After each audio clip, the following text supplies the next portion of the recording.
I think you can. We're a new man.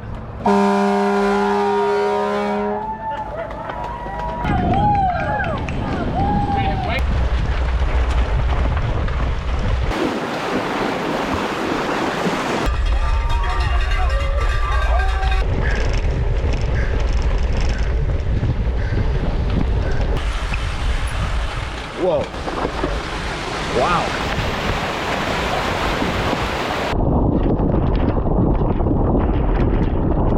Dude. God.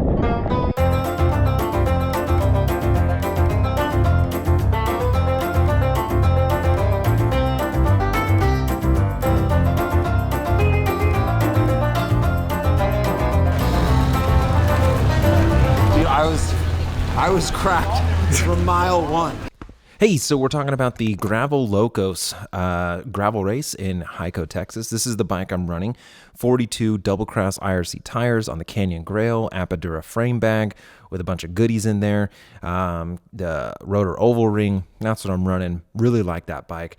We start off in this beautiful town of HICO, Texas. It's super like old-timey. The hitters that are here are hitting. Dylan Johnson, he's like gone on a tear locally. Colin Strickland right next to me. What? Ted King is here. Peter Stetina. Lawrence frickin' Tan Dem is here. So to the left, you can see me up front with Ted King, Peter Stetina, Sam Boardman. I don't belong here. This is from Travis's camera. So just real quick, kind of talk about my nutrition and fueling. I've got flow formulas in both my bottles, plus a camel pack. And then I had a ton of Cliff, shot blocks. I also had some gels and some other like little goodies, but there's also rest stops here. So I do plan on refueling at some of the rest stops. Now, the beginning of this race was neutralized, right? So all the pros, all the big hitters said, let's get to this river crossing. Let's get across that first. Let's not race to that because it's pretty sketchy, to be honest. I mean, the river crossing's deep. There's Lawrence Tan Dem. What? That's insane. I was actually talking to him. He had said he had watched a few of my videos. My mind was blown. So now, even though the race was neutralized, Dylan Johnson starts going up the road following Colin Strickland, only to realize that Colin Strickland was going to go pee. And so there it is, Dylan Johnson trying to see Colin Strickland's penis. So now we come down this little hill into the river crossing. In the pre-ride the day before, my bottles had flown out, so I was making sure that those were in. Now, they had two different ropes. You could go left or right. Everyone's trying to get through this huge river crossing. It's deep. It's super sketchy. I'm in road shoes, and so the river rocks, I'm slipping. Now, if this had actually been like full gas racing here, this would have been pretty gnarly. So, give it up to the event promoters for kind of making sure that that was safe. You think you might have been able to ride through it. There's just no way. I think there's a video of a guy trying to ride through it. Didn't happen. Anyway, so now everyone's trying to make sure they make it to the front. But the pros here, they were, not taking this like ultra serious in the very beginning, which I thought was really cool. It was really cool that I got to ride with them for quite a bit. They really eased into it, putting full gas down. So you've got a pretty good sized front group. Obviously, everyone's trying to be around the biggest hitters of the hitters. Tons of female representation here. Lots of talent just across the board. But then Ted King goes to the front. He says, okay, let's start ripping it. And I'm on the front, pace lining with Ted King and Peter Stetina. This is just like, I just don't understand. What am I doing here? And to remind you, I'm coming off a broken leg. This is about 8 weeks after I've broken my leg. I've taken a long time off. I have tried to build my fitness back as much as possible, but my expectation of how well I'm going to do in this race is a 0. It's as low as it can be. So I don't know what my body's going to do. I don't know, you know what I mean? I did a couple crit races the week before this. I felt terrible. And so right now I'm actually just expecting my body to explode, just like shrapnel everywhere. But the climbs weren't very long. They were kind of punchy. You did have to have some power, but for the most part, it wasn't what I had expected it was going to be in the very beginning. But it did just slowly start to ramp up and ramp up. The speed just was going faster and faster and faster. And the gravel roads out here in Texas, if you look back at some of the daily vlogs I did leading up to this, they are really fast. I mean, yeah, to be honest, a road bike is totally doable on this, like maybe 28s or even 30s. So I sort of felt like I was overkill on my tires. The 42s were kind of big for this. I think a lot of guys were running something smaller than that, but everyone here is a legit hitter. Like right there, that's Adam. He's from Canada, phenomenal rider. So now the gas just gets turned on a little more and a little more and a little more.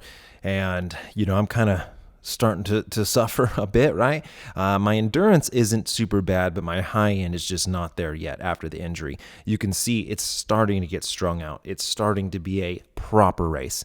And a lot of these turns, depending on what tire pressure you were running, were kind of sketchy because the gravel on top was a little loose. I felt actually really good with my bike handling skills, and so I was pretty confident in the turns, which was actually surprising. Usually I don't, but again, everyone here is just starting to ramp it up. Everyone wants to be the front. Everyone wants to make that front group. Now, this is only within the first hour of the race, and you can see the pace is getting turned up so much that people are starting to fall back through, and I'm letting gaps open, so I'm trying to cover them in the turns. This kid in front of me in the green jersey on that mountain bike, I think he's got junior gearing because he's just spinning out. Maybe it's just mountain bike gearing, but the kid's doing like 140 cadence, right, to stay with the group. Super impressive. I have somehow managed to stay with this front group this long. We're coming down this really fast descent. You can see Travis, super bummer. He was feeling great, but he ended up double flatting, and he was on the 32s on a road bike. So I think he had the fastest setup, but he had an issue. And so then we have Ted King. His chain drops. I come up, I push him on the back because I'm a friendly guy, right? Trying to make those connections. He hits me with a thumbs up. I mount it on my wall. I'm so excited. Then he gets all mad because he knows a freaking vegan YouTuber is going to post about him in a video. So we roll up to the first rest stop. Almost everyone waited. There was an agreement that we were all going to wait. This water, I got Gatorade too if you want. Thank you, sir. And now I don't really know what this next part is going to be like, so I'm kind of freaking out, right? I just want to stay with the group. But again, the pros are racing so pro-ish, right? They know their capabilities. And so they weren't being super douchers about it. They actually blended the fondo kind of have fun style with also let's race really hard. So I was able to get back on just in time before they started lighting it up, because there actually is a group now ahead of us where they didn't stop at the rest stop. To be honest, I didn't have to stop at the rest stop because I had that camel pack, but I just didn't want to break that sort of unspoken rule. It was actually a spoken rule the day before that we were all going to stop at that first rest stop. And now it really starts lighting up. We are just over the first hour of the race, and it is just like starting to be full gas. I don't really know what's happening at the front. You can watch Dylan Johnson's video about this. He was up there in the front. He has a much better recap of what actually played out in the front of the race. I'm just always here to give you the back of the pack perspective. So we're flying. I'm taking some big risks right here. I flipped the camera around to show you just how bad this is. So it's fast. We're rolling. Right in front of me, Colin Strickland, winner of Dirty Kansas 2019, Turner Downer of World Tour teams. This guy's an absolute legend. Super cool guy, actually. I got to talk with him a little bit on the race day. Sandboardman right in front of me from Legion. These guys are flying. And I'm opening up gaps left and right because I'm vegan. And you know what I mean? Look, I don't belong here. But I don't belong here. It's all a big mistake. And now here is where everyone just lights it up. And I thought the road section was going to be the easy part, and they are just crushing it. They are flying, and I'm just running out of gas. This is Houston. Say again, please. Houston, we've had a problem. So now what I need to do is buckle down. I need to put in my biggest effort. I need to chase back on. I need to make that front group.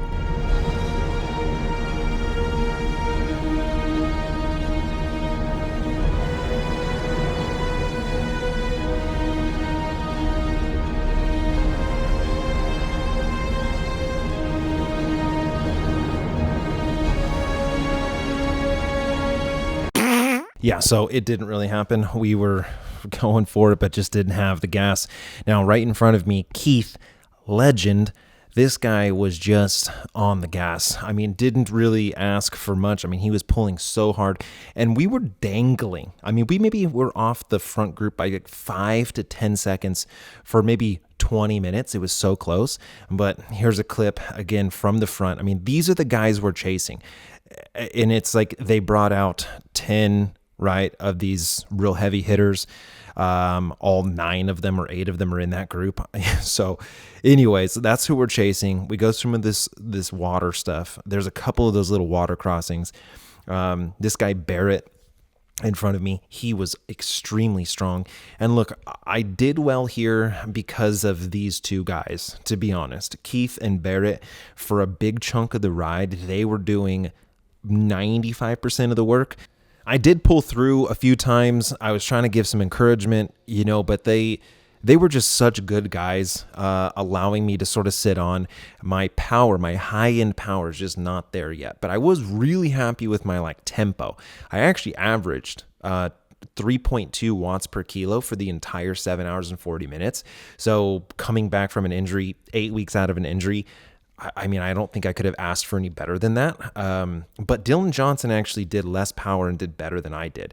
So now Keith is just pushing it. He's pushing it. He's pushing it on the front. Keith is a legend. Thank you. Also, did you know that I'm riding with Rigoberto Uran? Tell me that's not Rigoberto, dude. I mean, same helmet, same glasses. Anyway, his name's really Barrett, but we'll call him Rigoberto. He's awesome.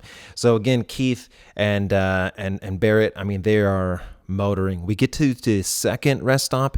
Barrett fixes a seat. I grab some EPO and we're off. We're flying. And now we come up to Sketchville 101. I'm straight having war flashbacks of slipping and breaking my hip here.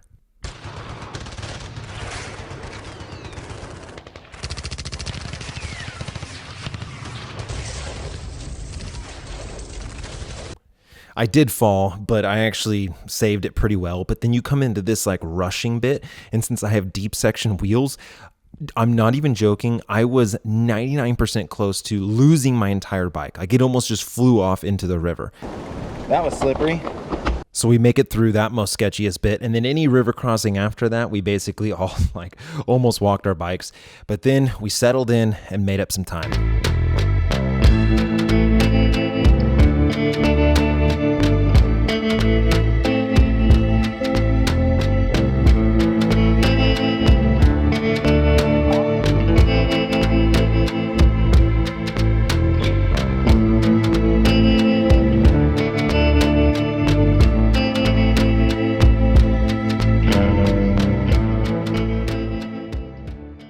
So now I'm honestly kind of just expecting to explode into pieces any minute because it feels like I'm barely hanging on. Now, Keith, he just went hunger flat is what he called it. I've never heard anyone call it that before, bonking.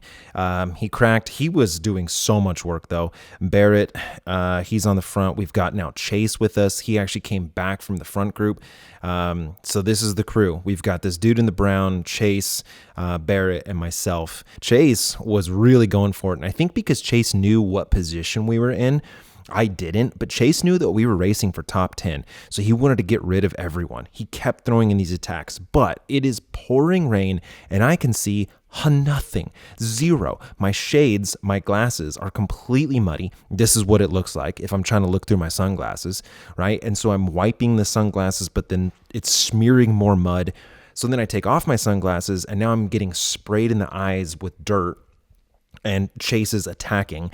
And so I literally, dude, cannot see anything. My eyes are squinty and I am just getting blown apart.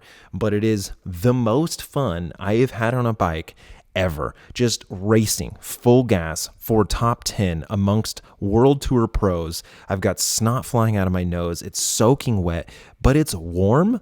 And so, look, I don't care what's going on. I don't care if we're riding through barbed wire fences. If it's warm, I'm good. And so we do end up dropping that guy in the brown. And so it's just me, Barrett, and Chase. Chase keeps testing the legs. He keeps going hard. Here's me doing one single pull. It's very weak. But this guy, Chase, he was on it. And he was flying. He kept attacking, and I was barely hanging on. It was actually, I couldn't believe that I was able to hang on. Like, he would attack, and I would claw my way back. But they did all the work. I mean, look, the reason I did well is because I didn't really put myself in any bad situations. I just sort of ate off everyone's plate, which I know is like racing etiquette. Anyways, we roll in here, finish line. I can see it in the distance. Chase goes. I give it everything I have. He sort of got the jump on me, but I mean, I honestly can't believe I finished this race, let alone that I'm coming here into the finish, like maybe in the second group. Yeah, Tyler! Dude, that's 10th. No. 10th.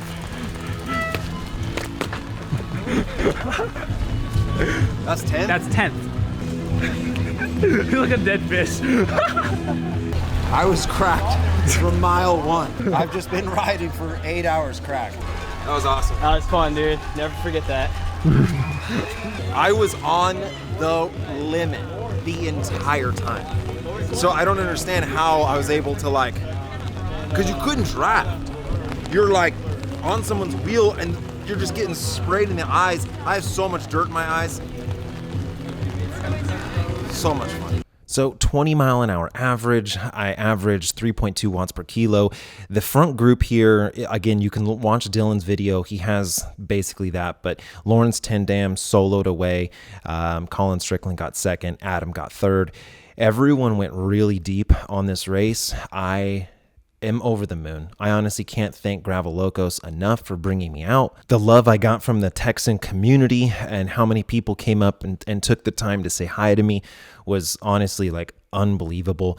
And look, I know that I'm not a great racer or anything like that. And, you know, sort of my channel is not necessarily about winning races, but occasionally I'd like to do well. And coming off an injury, thinking that my whole season is smoked and being able to get top 10 with this kind of field, bro, it's unbelievable. This event is definitely on my calendar from now on. If you have time, if you can make it out to HICO, Texas next year for Gravel Locos, I highly recommend it. It's a phenomenal event. Anyways, thank you so much. Thank you for watching. As always, Vegan Cyclist. Yeah. Do a skid.